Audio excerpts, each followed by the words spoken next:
وبيبتدي فيلمنا اللي مليان غموض بواحد ابن ناس معاه حبة أبحاث مثلهم في شكل دود علشان يخترق الجسم ويسيطر عليه، وجرب التجربة دي على ولدين. وبتظهر بطلة الفيلم اللي هي ماري وبتفضل تعبانة طول الوقت، واللي بيحاول ينقذها ولد حاول بكل الطرق إن يقول لها إن معاه حبوب منقذة وهي ما بترضاش تاخدها منه، فاضطر لما لقاها بتموت حط لها جهاز مليان حبة مية وفيه الدودة المسيطرة دي علشان يسيطر على حياتها كلها، زي مثلا إنه عامل زي الشمس ما ينفعش تبص له مرة واحدة، وإن لو بصيت له مرة واحدة ممكن تتحرق. أكل بعقلها حلاوة، يعني سيطر على جسمها بالمادة دي، وإنه لو محتاجة تاكل وقال لها أنتي مش محتاجة تاكلي، أنتي محتاجة تشربي، يبقى صح إن هي محتاجة تشرب، وبالفعل بتعمل كده، وما بيبقاش الأكل مغري بالنسبة لها أصلا، والمفروض إنها تتبع تعليماته بالملي، وما بتعرفش إيه اللي حصل لها أصلا، بس هي حاسة إن في حاجة غريبة، ومش بتسيب المية في حالها، وطول اليوم بتقعد تشرب مية بس. وبيقول لها على فكرة جاتلك مكالمة إن مامتك اتخضت ومحتاجة منك فدية علشان ترجعيها، وبتفتكر إن ليها جزء في البيت مقابل 26,000 قطعة معدنية، وبيمضيها على شيكات وبياخدهم منها وبيعد فلوسه على جنب، ويقول لها على فكرة النهاردة الجو جميل انزلي تمشي، وطبعا بتسمع كلامه وبتنزل تتمشى، وبتروح تشغل نفسها بالتريكو، ولما بتجوع بتاكل، بس مش بتشرب مية، بتاكل تلج، والمرة دي بتجوع فعلا وبتاكل كتير جدا وبتروح تنام. وطبعا بيكون ماشي في جسمها الحيوانات الدودية، ولما حست ان في حيوان ماشي في جسمها ووصل لايديها وشافت طريقه حاولت تطلعه معرفتش، لحد ما جابت اخرها وجابت السكينة عشان تخرجه من جسمها، ولكنها للاسف ما عرفتش، وبتروح فعلا للدكتور عشان يطلع الحيوان اللي بيمشي في جسمها، وفعلا بيثبتها بجهاز، وما بيلاقيش احسن وسيله شفط هو الخنزير، وطبعا انه يحط الدوده دي يرجعها للخنزير، وابتدى يشفط من جسمها الحيوان لانه كان طويل جدا واتمدد فيه مجرى الدم بتاعها، وابتدى ياخده يحطه في الخنزير، وبتمشي متجرحه جامد في جسمها، وبترجع لشغلها وبتلاقي انها قامت باستقالتها من فتره كبيره، وده طبعا من غير ما تدري، وبتقول لهم الكلام ده مش صحيح، ولما بيجيبوا لها الكاميرات من تاني بتلاقي فعلا الحدث ده حصل، وهي مضت الكلام ده بايديها. وبتقابل واحد اسمه جيف في المواصلات كذا مره، وبتبتدي تفتش في شنطته وتقول له انت مدمن مخدرات ولا بتعمل ايه بالظبط، وتقول له على فكره انا بصرحك من دلوقتي ان انا باخد ادويه 1 2 3. ويقول لها جيف انا رايح مهمه في الشغل تعالي معايا، بتروح هي تنزل حمام السباحه تقعد تجمع الاحجار بتاعتها، اما هو بيعمل تعاقدات. وبيرجع جيف البيت بعد ما يخلص شغله ان هو يقعد يعمل اعمال ورقيه بتهديه شويه. وملحوظه الدكتور علم الخنزير اللي فيه الدوده دي عن باقي الخنازير اللي في المزرعه عنده، لان كل خنزير عنده كان بحاله معينه. ورجعت ماري لحياتها، ولكنها اول ما رجعت ركبت التليفون وابتدت تبص لكل حاجه كانت تحت تاثيرها وتنظف البيت حته حته، ورجعت لشغلها وقالت لهم انا عملت ده من غير قصد عشان كان عندي دور برد قوي وما مشيش الجو عليهم برد. واتقابلت ماري هي وجيف في المواصلات كذا مره، ورجع جيف يكلمها بعد كده وهي ما بقتش ترد عليه، وقالت له انا ست مريضه وعليا ديون ابعد عني، وقال لها ان انا متقبل ده كله، وابتدوا يمشوا، وقال لها انا عايز اقول لك على حاجه اني كنت متجوز وطلقت قبل كده. وبيكون الدكتور مخدر البنت والولد بالاصوات والاعمال اللي بتحصل، يعني بيسمعهم الصوت اللي عايزينهم يسمعوه وبيشغلهم على مزاجه، وبيروح مزرعته بتاعه الخنازير يفك عن نفسه شويه، وكل خنزير عنده كان بيعبر عن حاله معينه وكانت تحت علاجه وتحت ضغطه وتحت سيطرته من الاخر. وبيفتكر موقف قديم ما بينه وما بين مراته، وان الاسعاف بتوصل وهي بتكون تعبانه قوي وبياخدوها، وساعتها بيسالوه انت بتعاني من اي حاجه، بيقول لهم مرض الرب، وبيكون ماسك طبعا آلة التحكم بتاعه الخنازير وكذلك تحكمه في الاشخاص اللي عنده. وجيف بيعترف لماري ان هو طلق زوجته بسبب انها ست مقريفه كده ونكديه وما بترضاش تسهر معاه، عشان كده عايز ماري تسهر معاه ويكون هو سبب استقالتها في الوظيفه الجديده. ولكنهم فعلا سهروا، ولما صحيت ماري قامت تحضر الفطار وقعدت مع جيف في الفندق لان كان عنده مندوب في الفندق. وطبعا الدكتور كان عارف حياتهم ماشيه ازاي بالظبط عن طريق الخنازير المرتبطه بحالتهم. وجيف بدل ما يعترف لها ان هو بيحبها وعايز يتجوزها بيقول لها ان هو مختلس مالي ومزور كل ورقه، حتى الرخصه اللي عنده مش حقيقيه، وحتى اصحاب الشغل بيتستروا عليه، علشان كده لما تدخلي الفندق وكل اللي موجود هنا هتلاقيه بيعاملني معامله خاصه جدا. فردت عليه انت لسه جاي تقولي دلوقتي بعد ما انا حبيتك؟ ولما ماري جت عملت اختبار لقت نفسها انها حامل، وراحت للدكتوره تقول لها انا حامل، راحت الدكتوره قالت لها لا انت مش حامل، انت مش عارفه ان انت عملتي عمليه قبل كده استئصال دهني او جزء دهني. فالدكتوره كانت بتقول لها حاجه ما كانتش باينه، اما دلوقتي عندك كتله سرطانيه فلازم برضو نشيلها في الرحم. وعلى كلام الدكتوره ان في حد متحكم في حياتها وجسمها من غير ما تاخد بالها، وجيف طبعا مستنيها بره، ولما بتفوق بيعرفوها ان العمليه نجحت وان بقت حياتها مستقره، بس للاسف انها مش هينفع تحمل تاني، وحتى لو حملت الولد مش هيكون سليم، هيبقى فيه مشكله. وراح جيف عشان يعرض عليها الجواز، وابتدت هي تتهرب منه وتقول له الحقيقه،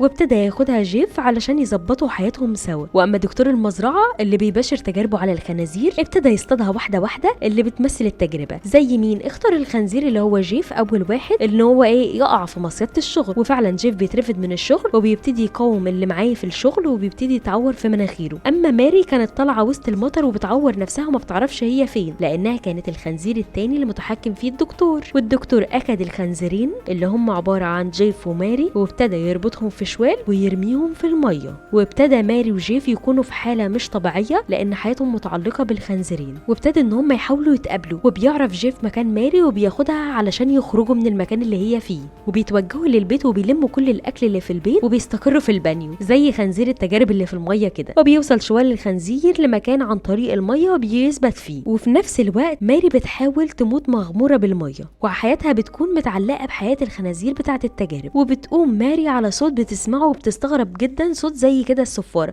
وتقول لجيف يا جيف انا سامعه صوت تحت هنا. يقول لها تحت فين يا بنتي؟ اسكتي ونامي دلوقتي. تقول له لا انا سامعه صوت تحت. قال لها تاني يوم الصبح صحيت وفحروا تحت البيت ولحد ما وصلوا مواسير الميه ومواسير الغاز وكل حاجه، وقال لها فين الصوت؟ انا خلاص جبت اخري. قالت له صوت زي ما يكون تحت اكتر. فقال لها لا على فكره ده صوت المواسير، وحاول يضحك عليها. وفي نفس الوقت راجل وست بيروحوا عند الحته اللي كان فيها الخنزيرين مربوطين في شوال، وطبعا الخنزيرين بيكونوا ماتوا واتحللوا والدود اللي فيهم طلع على الازهار اللي موجوده، والراجل والست دول بياخدوا الازهار اللي موجوده بالدود اللي عليهم اللي هي فئران التجارب بتاعه جيف وماري. اما ماري بتكون مستمتعه بالسباحه جدا وبتطلع كل الاحجار اللي موجوده في حمام السباحه لحد ما بتوصل، وجيف بيكتب كل كلمه بتقولها انه ممكن يجمع من كلامها حاجه. وبتتوالى الايام وكل يوم ماري تروح حمام السباحه وتقعد تجمع الاحجار وجيف يقعد يقرا الكتب لحد ما جاب اخره، لحد ما بتتخيل ان في زهره في حمام السباحه وكل ما تقرب منها تفتكر كل حاجه بتحصل لها، لحد ما مسكتها وبس افتكرت الحقيقه والمكان نفسه، وراحت عند الاماكن اللي كانت بتفتكرها لحد ما وصلت للدكتور ودخلت مزرعته وابتدت ان هي تفهم كل حاجه وابتدت تقتله بالفعل، وابتدت تدور في كل فايلاته وكتبه وابحاثه والناس اللي عمل عليهم الابحاث ودمرهم، ولقيت فايلات بكل الاشخاص باسمائهم وحالتهم المرضيه وازاي كان بيسيطر عليهم في الوقت ده، وان قد ايه الاشخاص دي كانت متعلقه حياتها بحياه الخنازير. يعني لو كان موت خنزير يبقى الشخص في حياته الطبيعيه ان هو يموت، وقد ايه ان كان عامل سجل وراسم لكل انسان خنزير. وراحوا لمزرعه الخنازير اللي هي خنازير التجارب وابتدوا يسرحوا كل الخنازير ويعملوا مزرعه من جديد وما فيهاش اي خنزير محبوس. وفي اخر الفيلم راجل وست تانيين برضو بيشوفوا الازهار الغريبه اللي كانت بتظهر وعليها الدود بتاع الخنازير